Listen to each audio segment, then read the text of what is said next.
तो चलो अब आगे बढ़ते हैं हम लोग। अब कार्बनिक यौगिक का हम लोग 3 फॉर्म जो अल्केन, अल्कीन और अल्काइन है उसके बारे में जानते हैं। तो सबसे पहले अल्केन होता है, याद है फॉर्मूला बताए थे, कह दो ना, +2 कार्बन कार्बन में सिंगल बॉन्ड होगा उसको पैराफिन्स बोलते हैं। अब इसका परिभाषा भी हम समझा चुके हैं। वे संतृप्त हाइड्रोकार्बन जो एकल बंधन द्वारा गठित होता है उन्हें हम लोग एल्केन कहते हैं। उसका साधारण फॉर्मूला होता है CnH2n+2, हम बहुत पहले भी बता चुके। अब इस फॉर्मूला में कार्बन 1 लेंगे तो मीथेन बनेगा, कार्बन 2 लेंगे तो इथेन बनेगा, 3 लेंगे तो प्रोपेन, ब्यूटेन, पेंटेन, हेक्सेन, ऐसे बनते जाएगा। ठीक है, सरलतम लेकिन सिंपलेस्ट सबसे शुरुआत कहां से हुआ? मीथेन से, इसीलिए सरलतम एल्केन क्या होता है? मीथेन होता है।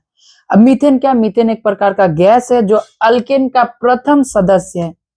जितना भी दलदली इलाका होता है ना, जैसे कि किसी का अगर गाय का खटाल उठाल है तो जहां पीछे में गोबर फेंकता होगा, जाके बैठो भोरे भोरे, देखिएगा उसमें से बुलबुला निकल रहा बुडुक बुडुक करके। या तो अगर ना क्या बोलते खटाल नहीं है तो नाला तो होगा ही आसपास में, जाकर नाला पे बैठ जाओ ऐसे करके और देखो बुलबुला निकल रहा है। दैट बुलबुला इज मीथेन गैस। उस बुलबुला से कौन सा गैस निकलेगा? मीथेन गैस निकलेगा। जितना भी दलदली जगह होता है, सारा गला जगह होता है, वो मार्सी एरिया बोलते हैं, वहां से ये गैस निकलता है। इसलिए इस गैस को हम लोग मार्स गैस के भी नाम से जानते हैं। मीथेन गैस का दूसरा नाम क्या है? Marsh gas. ज्वालामुखी से भी निकलता है ये गैस। फिर आ जाओ गोबर से। अभी तुम सोचो, क्या बोलते हैं, गोबर भी तो बिक्री होता है ट्रक का ट्रक, उससे क्या निकाला जाता है? मीथेन गैस निकाला जाता है। कैसे निकाला जाता है ये बहुत कंप्लीट प्रोसेस डिटेल वीडियो में बताएंगे। बर्फीला जगह में जो झील होता है, झील के नीचे से भी गैस निकलता है। कभी कभी वीडियो में देखता होगा कि पत्थर फेंक के तोड़ता है, उसमें आग बारता है तो आग निकल जाता है, उसको हम लोग बोलते हैं अग्निहिम। अग्निहिम किसका नाम है? मीथेन का ही नाम है। ठीक है, कोयला के खान में हम लोग इसको फायर डैम्प या CBM बोलते हैं, कोल्ड बेड मीथेन। कोयला के खदान से निकलने वाले मीथेन गैस को हम लोग फायर डैम्प, अग्निक्रूप या CBM कहते हैं। क्लियर हुआ बात? अगर बोला जाए मीथेन गैस सबसे ज्यादा कहां से निकलता है? प्राकृतिक गैस से निकलता है। सर प्राकृतिक गैस क्या होता है? तो देखो, जहां से पेट्रोल निकाला जाता है ना, सऊदी अरेबिया, ईरान उरान, जहां से पेट्रोल निकाला जाता है तो उसका कुआं का, उस कुआं में जो गैस पाया जाता है, तेल का कुआं में जो गैस निकलता है वो सबसे ज्यादा होता है मीथेन गैस। क्लियर हुआ बात? देखो, अब मीथेन बनता कैसे? कार्बन, कोई भी कोयला ले लेंगे, उसमें हाइड्रोजन जोड़ेंगे तो बन जाएगा मीथेन।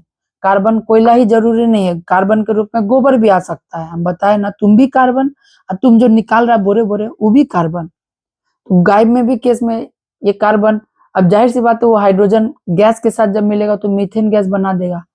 अब कुछ कुछ चीज बच जाता है, उसको अवशिष्ट बोलते हैं। गैस तो निकल गया, बाकी बात ढीला ढीला तो बचेगा ना, अवशिष्ट बच जाता है। मीथेन गैस का उपयोग कहाँ होता है? घरेलू ईंधन के रूप में। तुम्हारा जो सिलेंडर में भरा हुआ मीथेन गैस ही है, बस फर्क है वो लिक्विड के फॉर्म में है, तरल के फॉर्म में। हाँ, तो कोई कोई गैस लिक्विड के फॉर्म में भी होता है। नाइट्रोजन गैस को भी लिक्विड में कन्वर्ट कर देते हैं, लिक्विड नाइट्रोजन। इसका उपयोग फिर स्याही, यानी ये जो इंक है, रबर, टायर, ये सब बनाने में भी यूज होता है। जूता को पॉलिश करता है उसको बनाने में भी यूज होता है। क्लियर बात? आगे बढ़ते हैं। मीथेन का दहन, यानी मीथेन को जलाएंगे तो क्या होगा? याद रखो, एक ही चीज से हम सब समझाने वाले रिएक्शन। तो मीथेन एक ज्वलनशील गैस है, उसको जब भी हम लोग जलाते, ज्वलनशील, हाँ, मीथेन एक प्रकार का ज्वलनशील गैस है। वो वायु के उपस्थिति में, अब हवा रहेगा तभी जलेगा वरना नहीं जलेगा। पानी में जाके जलाओ नहीं जलेगा। तो वायु की उपस्थिति में जब जलता है तो सिलेंडर पे देखना ना तुम लोग का नीला नीला लौन दिखेगा, तो साथ जलकर प्रतिक्रिया करता है तो हीट बनाता है, ऊष्मा प्रदान करता है और साथ में कार्बन डाइऑक्साइड गैस भी निकालता है और लास्ट में पानी भी निकालता है। देख लेते वीडियो चल रहा है कि नहीं चल रहा है। तो पानी निकालता है और साथ साथ ऊष्मा भी उत्पन्न करता है। तो चेक करो, मीथेन गैस वायु की उपस्थिति में ऑक्सीजन से रिएक्ट किया तो ध्यान से समझना है कि ये ऑक्सीजन इस कार्बन से जाके जुड़ गया O2, यहाँ 2 गो O2 है तो एक O2 जाके इससे जुड़ गया तो CO2, और एक O2 में से O बच के चला गया इधर और यहाँ पे 2 लगा दिया, यानी यही 2 O2 यहाँ पे आ चुका है और इसका जो 2 गो हाइड्रोजन है वो यहाँ आ गया, तो 2H2O कंप्लीट बता सकते हैं लेकिन टाइम नहीं है चूंकि, तो तुम लोग इसको याद कर लेगा। ठीक है, अब आता है प्रतिस्थापन, मीथेन का प्रतिस्थापन मतलब मीथेन एक जगह से दूसरे जगह प्रतिस्थान में चला गया। कैसे होता है, ध्यान से समझने वाला है ये रिएक्शन। तो देखो कैसे लिखते हैं कि जब मीथेन स्टेटमेंट ये जैसे लिखे, इसको लिखना पड़ेगा, 3 मार्क्स में आता है। जब मीथेन गैस को क्लोरीन से प्रतिक्रिया कराया जाता है तो ओ इक्वल्स टू है यहाँ। जब मीथेन को क्लोरीन से प्रतिक्रिया कराया जाता है अर्थात उसे गर्म किया जाता है क्लोरीन के साथ, तो इसका जो एक अणु है, देखो जैसे CH4 है ना, कार्बन का 4 हाइड्रोजन ऐसे करके होगा, ध्यान से समझो। और HCl का क्या होगा, Cl, H हम इसको ऐसे लिख देते हैं, दिख रहा है, ऐसे करके हम दिखा रहे हैं HCl। तो इस मीथेन का H चला जाता है Cl के साथ, जो बन गया HCl, और ये जो है हाइड्रोजन आके जुड़ जाते हैं इसके साथ। तो CH3 सॉरी क्या बोल रहे थे, Cl था ना, सॉरी Cl2 था, तो Cl2, ये देखो ये बन गया HCl, निकल गया, और ये Cl आके इस CH3 के साथ जुड़ जाता है, एक कार्बन है इसीलिए मोनो, और Cl को पढ़ेंगे क्लोरो, और CH3 को पढ़ेंगे मीथेन। CH3 को नेम लिखने के लिए हम लोग मीथेन ही पढ़ते हैं, इसका नाम हो गया मोनो क्लोरो मीथेन। एक है बताए थे, पर जब एक होता है तो उसको मोनो पढ़ते हैं। तो ऐसे करके देखो मीथेन यहाँ से यहाँ पे क्लोरीन जो है इसमें शिफ्ट हो गया, इसीलिए इसको बोलते हैं प्रतिस्थापन हो जाना। लिखेंगे कैसे, जब मीथेन क्लोरीन से प्रतिक्रिया करता है तो मीथेन का एक हाइड्रोजन क्लोरीन के एक अणु के साथ या एक परमाणु के साथ अलग होकर HCl का निर्माण करता है तथा मोनोक्लोरोमीथेन का निर्माण होता है। जब हम मीथेन का प्रतिस्थापन प्रतिक्रिया करते हैं तो हम जो जो बोले उसको लिख लो कॉपी में जल्दी से, पीछे करके वीडियो। अब आ जाते हैं एल्कीन में। एल्कीन का फॉर्मूला पता है तुम लोग को, CnH2n, इसको ओलिफिन्स भी बोलते हैं, जैसे C2H2 इथीन, C3H6 ये 6, हाँ ये हो जाएगा प्रोपीन। सिंपलेस्ट फॉर्म इथिलीन होता है जिससे पॉलीथीन बनाते। देखो अब औद्योगिक में क्या होता है इसको बहुत अच्छे से समझना है। मेरे पास इथाइनॉल लिखे, ऐसे तो इथेनॉल भी बोल दो तो सही है ना। अब इसको लिखने का तरीका क्या है, यहाँ जो यूज हुआ इसको हम लोग बोलते हैं कैटलिस्ट, उत्प्रेरक। उत्प्रेरक ऐसे तो हम बहुत डिटेल में पढ़ाते हैं, अभी के लिए सिंपल में बताते हैं। मान लो कि 2 दोस्त में झगड़ा हो रहा है और तुम तीसरा दोस्त है, ई झगड़ा कर रहा है, ई इसको गाली दिया, जा तुम बोल रहा है जा तेरा गाली दे दे मम्मी का, तो इसको गुस्सा आएगा, इसको मारेगा, तुम ई भी गाली देगा, ई मार देगा तो बोलेगा जा तेरे को मार दिया, तो कुछ भी नहीं कर रहा है, तो क्या बीच वाला है, फिर ये गुस्सा होगा, दोनों में तुम झगड़ा लगा रहा है, तो मैंने से मजा ले रहा, खूब मजा आ रहा है। तो तुम क्या किया, उसका जो बातचीत का झगड़ा हो रहा था, उसका बातचीत का झगड़ा को तुम क्या किया, मारपीट में तब्दील कर दिया।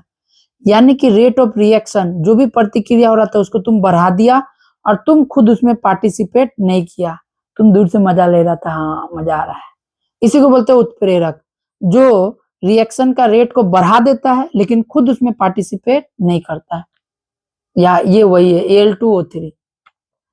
तो जब हम इथेनॉल लेंगे उसको Al2 उत्प्रेरक की उपस्थिति में लगभग 350 डिग्री सेल्सियस तक गर्म करते हैं, तो यहाँ पे डबल बॉन्ड इथिलीन का निर्माण हो जाता है और H2O निकल जाता है। कैसे हुआ हम अभी नहीं बता रहे, तुम लोग याद कर लेना इस रिएक्शन को।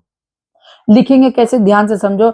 इथेनॉल क्या बोलते हैं, अल्किन का प्राप्ति औद्योगिक क्षेत्र में इथेनॉल को उत्प्रेरक Al2O3 के प्रेजेंट में या उपस्थिति में 350 डिग्री सेल्सियस पर गर्म करने के पश्चात हमें इथिलीन का प्राप्ति होता तथा जल निकल जाता है। इसका उपयोग कहाँ होता है इथिलीन का जी, तो कच्चे फल को पकाने में। कार्बाइड देखा होगा, कार्बाइड जो छठ पूजा में केला लाता है डुबा के दे देता है पानी में, उसमें मिला देता है कार्बाइड, कार्बाइड से फल जल्दी पक जाता है। या फिर जो गाछ में फल पकता है उसमें भी इथिलीन रहता है। फल को पकाने में फिर होता है मस्टर्ड गैस बनाने, बहुत भयंकर गैस है, मतलब तुमको युद्ध में ये फेंका जाता है, आंख उख से पूरा जलन हो जाता है, मस्टर्ड गैस बनाने में यूज होता है। फिर पॉलीथीन बनाने में यूज होता ही है, इथिलीन है तो पॉलीथीन बनेगा ही। अब आ जाते हैं इथिलीन का हाइड्रोजन के साथ संयोजन प्रतिक्रिया, बहुत इंपॉर्टेंट।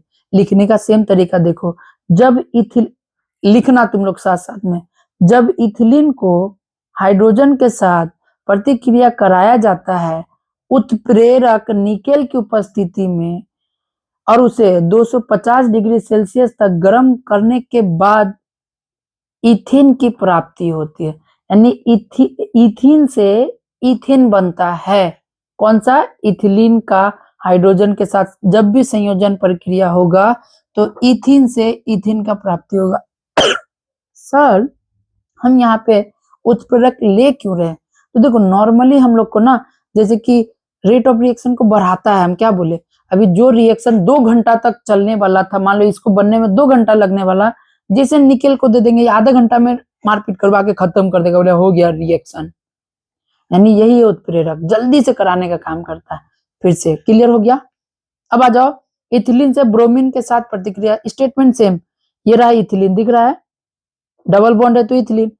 जब इथीन ब्रोमीन के साथ प्रतिक्रिया करता है तो वो देखो एक 2 ब्रोमीन है, एगो यहाँ पे आके जुड़ेगा, एगो यहाँ पे आके जुड़ेगा, ये डबल बॉन्ड हट जाएगा।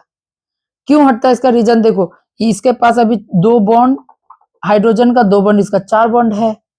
तो अगर एक ब्रोमीन का एक्स्ट्रा बॉन्ड आ जाएगा यहाँ पे भी, अगर एक्स्ट्रा रहता तो कार्बन के पास 2 2 4 1 5 बॉन्ड हो जाता। 5 बॉन्ड मतलब 10 इलेक्ट्रॉन, पॉसिबल नहीं है। कार्बन के पास मैक्सिमम 4 बॉन्ड ही होना चाहिए, इसलिए एक बॉन्ड टूट जाता है। रीजन बताएंगे डिटेल वाला वीडियो में, अभी बस समझो ये। तो 2 ब्रोमीन में से एक इसके पीछे चिपकता है, एक इसके पीछे चिपकता है, डबल बॉन्ड सिंगल बॉन्ड बन जाता है। अब तुम काउंट करो 1 और 2, यानी 1 पे भी ब्रोमो, 2 पे भी ब्रोमो। तो हम लोग इसको कैसे लिखते हैं? नेमिंग में सीखा है 1,1, 2 गो ब्रोमीन है तो डाई ब्रोमो, सिंगल बॉन्ड तो इथेन, 2 गो कार्बन। सेम आ जाता है पॉलीमराइजेशन। अच्छे से समझो पॉलीमराइजेशन। पॉलीमराइजेशन मतलब क्या हुआ? पॉलीथीन बनाने का प्रक्रिया। इधर में एन इथिलीन लिए, एन इथिलीन मतलब होता है इथिलीन के पीछे ऐसा वाला, ऐसा फिर इसके पीछे होगा, ऐसा फिर इसके पीछे होगा, कितना बहुत दूर तक जाएगा, इसलिए इसको बोलते हैं N ethylene. N number of ethylene को जब 200 डिग्री सेल्सियस पर गर्म करने पर एवं उत्प्रेरक Cr2O3 की उपस्थिति में जब इसको गर्म किया जाता है तो पॉलीथीन का प्राप्ति होता है। अब यहाँ पे भी एन है, मतलब CH2 CH लगातार इधर भी जुड़ते रहेगा। इस प्रोसेस को हम लोग बोलते हैं पॉलीमराइजेशन। क्लियर हुआ? नहीं समझ में आया रिपीट कर लेना एक बार वीडियो। अब जाओ एल्काइन। एल्काइन क्या होता है? CnH2n-2 होता है, एसिटिलीन होता है, इसका सरलतम कंपाउंड है। C2H2 को इथाइल बोलते हैं, C3H2 को प्रोपाइल बोलेंगे। उपयोग, ओहो उपयोग लिख दिए, प्राप्ति है यहाँ। उद्योग में कैसे प्राप्त करते, उपयोग बाद में होगा, तो ध्यान से समझो। प्राप्ति, अरे प्राप्ति कैसे प्राप्त करते? तो देखो ये रहा इथिलीन। इथिलीन को निकेल की उपस्थिति में 200 डिग्री सेल्सियस पे गर्म करेंगे तो मेरे को मिल जाएगा, एसिटिलीन को गर्म करेंगे तो मिलेगा इथिलीन और हाइड्रोजन गैस निकलेगा। फिर हाइड्रोजन इथिलीन को फिर हम निकेल की उपस्थिति में फिर से 200 डिग्री सेल्सियस में गर्म करेंगे तब मिलेगा इथेन। एग्जाम में आता है एसिटिलीन से, बोलेगा एसिटिलीन से क्या बनाओ? इथेन बनाओ। और पूरा प्रोसेस हम अभी जो जो हिंदी में बोल रहे उसको लिख लो उधर। अब आ जाओ एसिटिलीन का ब्रोमीन के साथ संयोजन प्रतिक्रिया। किसके साथ? ब्रोमीन के साथ। तो देखो ये रहा एसिटिलीन, ट्रिपल बॉन्ड में रहता है, तो दिख रहा है ब्रोमीन के साथ प्रतिक्रिया। तो एक बार डबल बॉन्ड, एगो बॉन्ड टूटेगा, एगो Br इसको मिलेगा, एगो Br इसको मिलेगा, देखो मिल गया। फिर एक इसको हम लोग क्या पढ़ेंगे? सेम अभी जो यहाँ पे दिखाए थे यही चीज है। यहाँ 1,2 डाइब्रोमो इथीन, यहाँ डबल बॉन्ड है तो इथीन, यहाँ सिंगल बॉन्ड था इथेन। अब चेक करो, फिर से Br2 से रिएक्शन कराएंगे, फिर एक बॉन्ड टूटेगा और एक Br ऑलरेडी था दोनों में, एक और Br आ जाएगा। ये बहुत ज्यादा इंपॉर्टेंट है बाबू लोग। तो चेक करो 1 2, एक पे ही 2 गो है इसलिए इसको लिखते 1,1, 2 पे फिर 2 गए तो 2,2। लिखने का तरीका समझाया है, नहीं पता जाके आयुपेक नेमिंग देख लो। 4 गो ब्रोमीन को टेट्रा ब्रोमो पढ़ते हैं, 2 गो कार्बन तो इथेन। क्लियर हुआ? अब आ जाओ एलपीजी। एलपीजी को क्या बोलते हैं? लिक्विफाइड पेट्रोलियम गैस बोलते हैं। घर में यूज होता है, अभी तो बताया मीथेन उथेन है ना, वो कैसे बनता है एलपीजी? एन ब्यूटेन और आइसोब्यूटेन डिटेल वीडियो में बताया जाता है, अभी नहीं बताएंगे। यूज कहाँ होता है? घरेलू ईंधन के रूप में होता है यूज, लैब में यूज करते हैं।